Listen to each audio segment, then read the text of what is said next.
Welcome back, children. And yesterday we had seen a brief information about uh, this lesson, A Question of Trust, written by Victor Canning.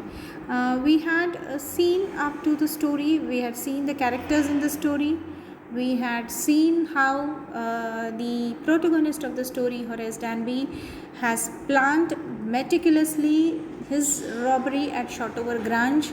He comes, and how he is caught because of his hay fever. He starts sneezing the moment he comes in contact with the flowers, and there's a lady who enters and who pretends to be the owner of the house, and she also tells him that she would allow him to go only if he opens the locker for her, the safe for her. So then let's proceed further.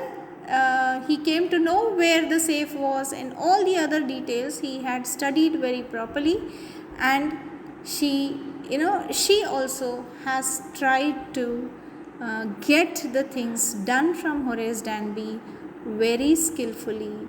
Though she was a thief, she didn't disclose her identity, and very skillfully she traps Horace into her plan, and she assures him that, or she makes him believe that she had lost the keys, or she had forgotten the numbers. Actually, she doesn't say it. It's Horace who puts these words in her mouth. She says she wanted to say something, but like before we left for London, I promised my husband to take my jewels to our bank, but I left them here in the safe. This is there on page number 23, wherein she was like, so I came down to get them, but she was about to say why she was not able to open, and Horace, she puts these words into her mouth. You have forgotten the numbers to open the safe, haven't you? The young lady says yes, and then Horace is so happy. He says, just leave it to me and you will have them within an hour. Okay, so he has promised her that he will break the safe. Now, Horace falls prey to her words. She offers him cigar to smoke. He removes his gloves and accepts the cigar. In his excitement to get away, he opens the safe without the gloves. Right? So he just forgets because he wanted to finish off this work as soon as possible, so that he gets rid from this particular problem or the situation that he has got into. Never before this has happened with him, so he is unable to decide what is to be done. So in a hurry to escape or leave uncaught from the house, he opens the safe without the gloves. And on page number 24 we can see, and within an hour Horace had opened the safe, given her the jewels. For 2 days he kept his promise to the kind young lady. On the morning of the third day, however, he thought of the books now. Because he has opened the safe without his gloves, he has left his fingerprints, he is caught by the police, and the lady who met him was a thief herself. She had come with the same intention that Horace had gone to that house. Right? So let's see on the third day what he thinks. However, he thought of the books he wanted, and he knew he would have to look for another safe, because this particular adventure of Horace had completely failed. But he never got the chance to begin his plan. By noon, a policeman had arrested him. This you could see on page number 24 in your textbook, for the jewel robbery at Shotover Grange. His fingerprints, for he had opened the safe without gloves, were all over the room, and no one believed him when he said that the wife of the owner of the house had asked him to open the safe. The wife herself, a grey-haired, sharp-tongued woman of 60, said that the story was nonsense, because that was not the lady whom he had met on the day of robbery. That lady, she was beautiful, young, had a very sweet voice, and he fell prey to all those things. Horace is now the assistant librarian in the prison. He often thinks of charming, clever young lady who was in the same profession as he was and who tricked him. He gets very angry when anyone talks about honor among thieves, because he feels that that was the day when this lady had deceived him and she had forgotten about all the honor among the thieves. Then at the end he comes to know that the lady who met him on that day when he had opened the safe for her was not the same lady who was there to who owned the house. So let's move further to the textual part. Let's see what's there in the textbook. I would just let us have a quick glance. This is your textbook, and we would be seeing now what is there in the exercise below, right?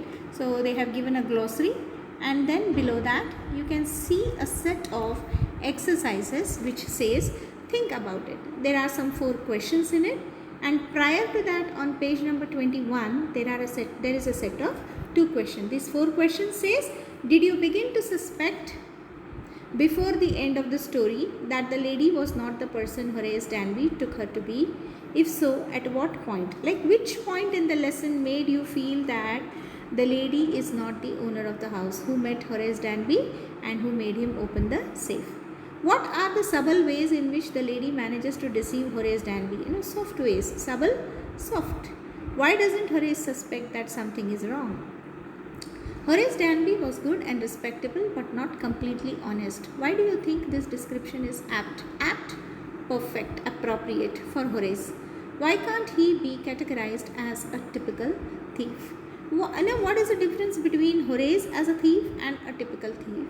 And why we can't say that he is completely honest? This is what you have to write in this answer. Horace Danby was a meticulous planner, but still he faltered. Where did he go wrong? So where did he go wrong? What was the mistake that he made at this time at Shotover Grange? Then we have talk about it. Do you think Horace Danby was unfairly punished, or that he deserved what he got? Do intentions justify actions? If I have a good intention, does it mean that my actions can be wrong? Would you, like Horace Danby, do something wrong if you thought your ends are justified? Ends justified the means. Do you think there are situations in which it is excusable to say? It is excusable to act less than honesty. Can we decide certain situations when we can say that it's okay to act dishonestly? Okay. Now here they have given you some suggested reading, that is The Unexpected by Ella Etkin, The Confession by Anton Chekhov, and A Case for the Defense by Graham Greene.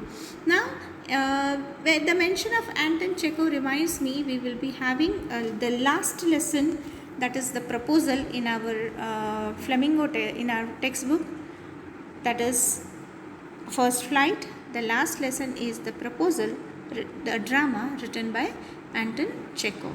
So this is all for now, children. Let us complete these exercises and submit it by Tuesday. Tomorrow I would be sending you a set of value-based questions like previous Saturday. I haven't received the answers for that, so just try to complete those and send them. Thank you, children. Have a nice time.